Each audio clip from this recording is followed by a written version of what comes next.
সঙ্গে এই মুহূর্তে এই কলকাতা শহরের বেশ কিছু সংখ্যালঘু সমাজের মানুষ রয়েছেন, তাদের সঙ্গে সরাসরি কথা বলে নেব।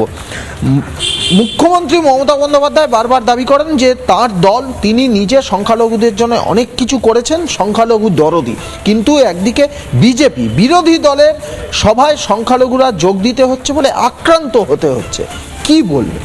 দেখুন, বিজেপি করতে পারবে না মুসলিম, এরকম কোনো বাধ্যবাধকতা নেই। এবং এই যে তৃণমূলের যে অত্যাচার এবং নৈরাজ্য সৃষ্টি করেছে, এই যে আমি পরশুদিন দেখা যায় নন্দীগ্রামে আব্বাস বেগ, উনি আক্রান্ত হয়েছেন শুধু শুভেন্দু অধিকারীর সভায় যাবার কারণে। এইটাই প্রমাণিত হয় যে তৃণমূলের পায়ের তলার মাটি সরে গেছে, এদের পিছন থেকে মুসলিম ভোট ব্যাংক চলে গেছে এবং হিন্দু সনাতনী ভাইদের ভোট ব্যাংক চলে গেছে, মতুয়াদের, রাজবংশীদের ভোট ব্যাংক চলে গেছে বলে এদের এত জ্বালা। কেন মুসলিমরা বিজেপি করতে পারবে না, সংবিধানের কোনো জায়গায় লেখা নেই। এদের পেছন থেকে সরে গেছে বলে, ভোট ব্যাংক সরে গেছে বলে এদের জ্বালা। এইটাকে আমরা ওই আব্বাস বেগের ওপরে যে হামলা হয়েছে তাকে ধিক্কার জানাই, আমরা এই ধিক্কার জানাই একে।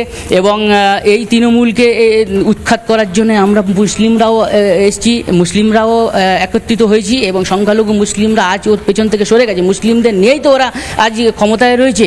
এই ক্ষমতায় থাকার কারণে দেখা যাচ্ছে এদের মুসলিম ভোট ব্যাংক চলে গেছে, হিন্দু সনাতনী ভোট ব্যাংক চলে গেছে। এদের 26শে বৈতরণী পার হওয়া খুবই মুশকিল।